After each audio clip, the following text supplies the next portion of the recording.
Everyone, welcome to my YouTube channel. आज हम करने वाले हैं समाज निर्माण में लिंग की भूमिका, यानी जो जिस समाज में हम रह रहे हैं उसके निर्माण में लिंग की क्या भूमिका है, आज हम वो इस वीडियो में देखेंगे। तो सबसे पहले क्या लिखा हुआ है, लैंगिक अलगाव। तो जो अलगाव शब्द है उससे क्या स्पष्ट हो रहा है, यानी अलग होने का भाव हो रहा है। क्या? अलग होने का, अलगाव। ठीक है, तो इसमें क्या होगा, लैंगिक अलगाव, यानी ये कब आएगा बच्चे में, यह बाल्यावस्था में प्रारंभ होता है। बाल्यावस्था हमारी कब से कब होती है?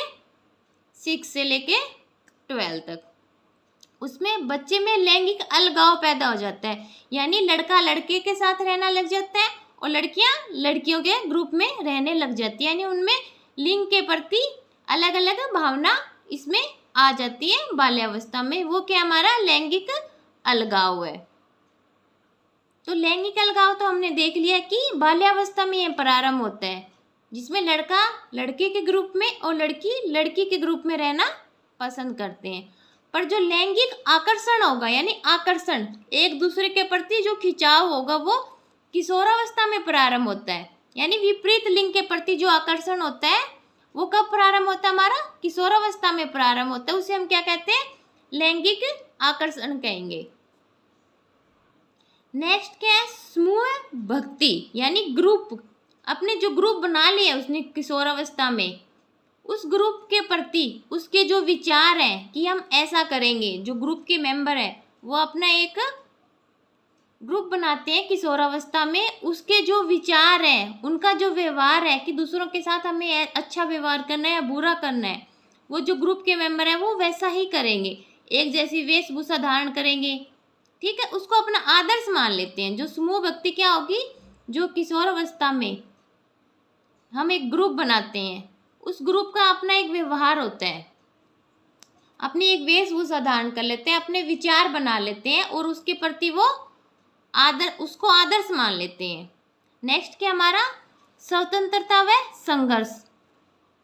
तो जो हम किशोरावस्था में जैसे ही बच्चा प्रवेश करता है तो उसको ना अपने माँ बाप से स्वतंत्रता चाहिए कि उसके माँ बाप उसको, यानी जो उसके माता पिता है, उसको रोके टोके ना, उसको आज़ादी दे दे कि उसको ये करना है, वो अपनी मर्जी से करे, उसके माता पिता को उसमें कोई हस्तक्षेप ना हो। ये क्या है? स्वतंत्रता एवं संघर्ष। और अगर उसके माता पिता उसको स्वतंत्रता नहीं देते हैं, फ्रीडम नहीं देते हैं, तो उन दोनों में संघर्ष, उनके विचारों में संघर्ष होने लग जाता है और बच्चे को ये अच्छा नहीं लगता और उसका जो विकास होना चाहिए वो उस दिशा में ना होकर गलत दिशा में हो जाता है।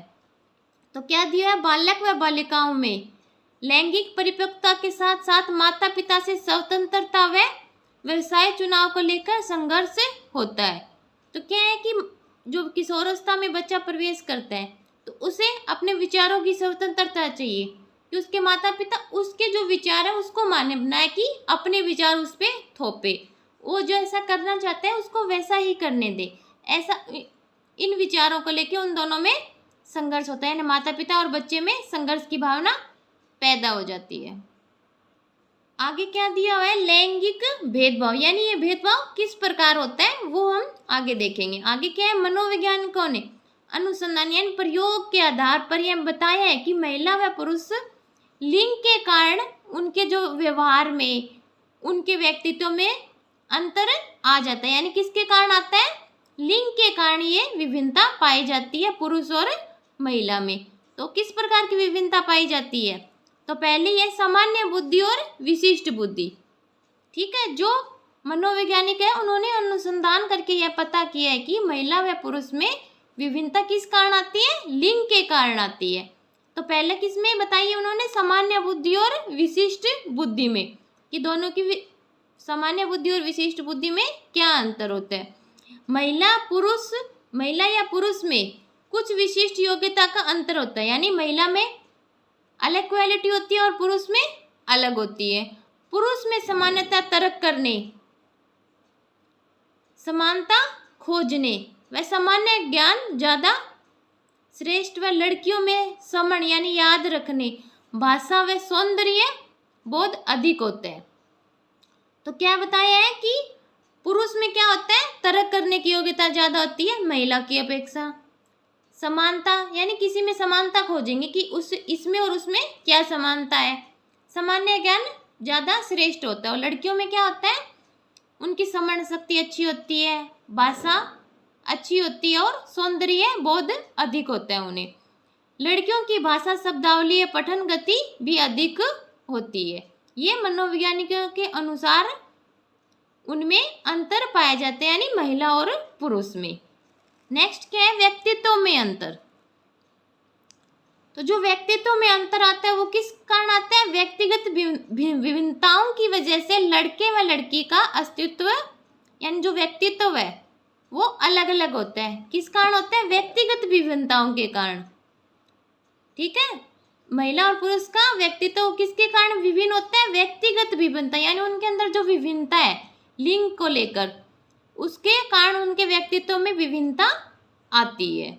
नेक्स्ट क्या है हमारा, आयु का लैंगिक भेदभाव पर प्रभाव, यानी आयु के अनुसार जो हमारा लैंगिक है यानी लिंग है उसमें क्या प्रभाव होता है, तो वो देखते हैं। अवस्था विशेष व आयु के बढ़ने के साथ दोनों शारीरिक बनावट, मस्तिष्क कार्य क्षमता में अंतर आता है। यानी जैसे जैसे बच्चे की आयु बढ़ती है, ठीक है, उसको पता चलने लगता है कि वो लड़का या लड़की, यानी उसके शरीर की बनावट उसी हिसाब ढलने लग जाती है। अगर वो लड़की होगी तो उसमें लड़कियों के गुण विकसित होने लग जाएंगे, अगर वो लड़का होगा तो उसमें लड़के के गुण दिखाई देने लग जाए, यानी उनकी शारीरिक बनावट में अंतर आ जाएगा।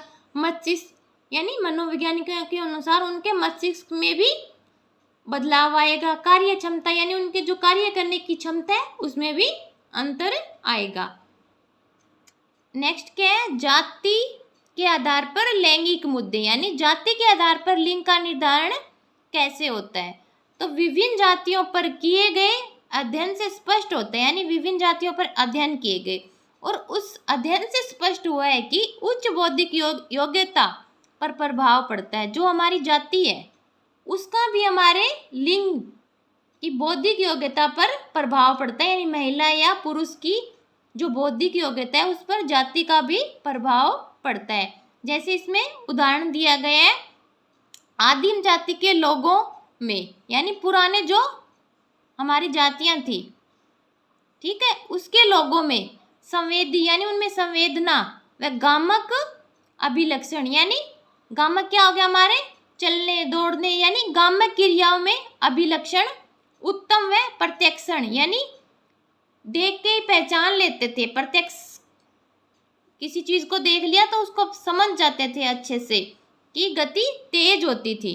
यानी जो हमारी पुरानी जनजातियां थी उनमें क्या था, संवेदी व गामक अभिलक्षण उत्तम व प्रत्यक्षण की गति तेज होती थी।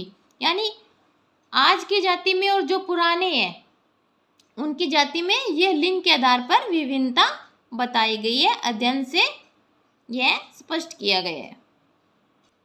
आगे हम देखेंगे शिक्षा के क्षेत्र में जो लिंग की भूमिका क्या है वो देखेंगे। तो पहला क्या है, लड़कियों की शिक्षा पर कम ध्यान देना, उन्हें केवल गृहिणी व आदर्श माता की भूमिका में ही देखना, यही हमारे समाज की पहचान थी कि लड़कियों की शिक्षा पर कम ध्यान देते थे कि लड़कियों को क्या करना है, घर का काम ही तो करना है, शिक्षा की क्या जरूरत है, उन्हें सिर्फ घर के काम में कुशल बनाना है हमें। और एक अच्छी माता यानी आदर्श माता की भूमिका में देखा जाता था। पर अब समाज चेंज हो गया है, यानी हमारे समाज का जो दृष्टिकोण है वो धीरे धीरे चेंज हो रहा है। अब लड़कियों की शिक्षा पर भी अधिक ध्यान दिया जा रहा है पहले की अपेक्षा। आज लड़का और लड़की दोनों बराबर और शिक्षा के क्षेत्र में दोनों अच्छा प्रदर्शन कर रहे हैं। नेक्स्ट क्या, हमारे अध्यापक को इसमें सकारात्मक भूमिका अदा करनी होगी। यानी जो हमारे समाज का दृष्टिकोण है, अगर उसको लग रहा है अध्यापक को कि कहीं पे इस जगह कमी है कि लड़कियों की शिक्षा पर ध्यान नहीं दिया जा रहा है, तो अध्यापक को इसमें सकारात्मक भूमिका अदा करनी होगी। यानी वहाँ पर जाकर उनको समझाकर उनको यह बताना होगा कि लड़कियों की शिक्षा पर भी ध्यान देना जरूरी है, क्योंकि अगर एक लड़की शिक्षित होगी तो वो अपने साथ साथ अपने बच्चों का, अपने परिवार का अच्छे से निर्माण कर पाएगी और उनमें अच्छे मूल्य का विकास कर पाई। अगर एक लड़की ही शिक्षित नहीं होगी तो वो अपने घर का कैसे विकास करेगी? बाहर तो जाने की बात ही अलग, पहले घर में ही जो अपने बच्चों को संस्कार देगी वो किस प्रकार दे पाएगी अगर वो ही शिक्षित नहीं होगी। तो हमें लड़कियों की शिक्षा पर भी विशेष ध्यान देना चाहिए। पर आज का जो समाज है इसमें ऐसा नहीं है कि लड़कियों की शिक्षा पर ध्यान नहीं दिया जा रहा है, तो पहले की बात है। आगे क्या है, सामाजिक दृष्टिकोण भी उनके प्रति लैंगिक भेदभाव को बढ़ाता है। यानी हमारे समाज ने एक दृष्टिकोण बना लिया है कि नहीं, लड़के के साथ ये होगा, लड़की के साथ ये होगा। यानी उनके पहले से ही काम तय कर दिए जाते हैं समाज द्वारा कि लड़की इस क्षेत्र में काम करेगी, लड़का इस क्षेत्र में काम करेगा, घर पे ये काम लड़की करेगी, ये काम लड़का करेगा। तो ये जो हमने बना रखा है ये दृष्टिकोण, ये भी हमारे जो लैंगिक भेदभाव है उसको बढ़ाता है। ठीक है, तो हमें इस दृष्टिकोण को चेंज करना पड़ेगा एक अच्छे समाज के निर्माण के लिए। नेक्स्ट क्या, हमारा आर्थिक पिछड़ापन व जातिगत पिछड़ापन भी जिम्मेदार है। जो हमारी शिक्षा में लिंग की भूमिका है, इसमें स्त्री की शिक्षा पर कम ध्यान देके पुरुष की शिक्षा पर ज्यादा ध्यान दिया जाता है, क्योंकि जो हमारा जो समाज है वो आर्थिक पिछड़ेपन और जातिगत पिछड़ापन है हमारे समाज में। तो एक अच्छे समाज के निर्माण के लिए हमें स्त्री की शिक्षा पर भी विशेष ध्यान देना चाहिए, क्योंकि समाज स्त्री और पुरुष दोनों से मिलकर बनेगा। अगर दोनों अच्छे से शिक्षित होंगे तो अपने परिवार को अच्छे से चलाएंगे, परिवार अच्छे से चलेगा तो समाज अच्छे से चलेगा। यानी शुरुआत कहाँ से होगी? घर से ही होगी, फिर बाहर निकलेंगे, बाहर से आगे बढ़ेंगे। तो इसी प्रकार अब पहले हमें अपने घर को, जो हमारे घर की जो महिलाएं हैं उनको अच्छे से शिक्षित करेंगे, तभी वो बाहर जाके अपने कार्य जो क्षमता है वो अच्छे से दिखा पाएगी। उनमें ऐसे गुणों का विकास करना होगा हमें कि उनमें जो लैंगिक भेदभाव है वो ना हो।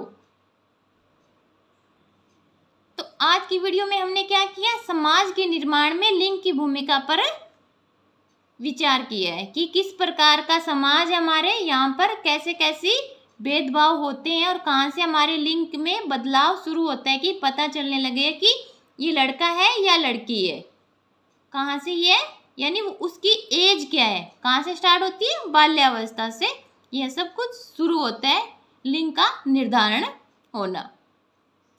तो अगर वीडियो पसंद आए तो लाइक करें, ज़्यादा से ज़्यादा शेयर करें और चैनल को सब्सक्राइब करें। धन्यवाद।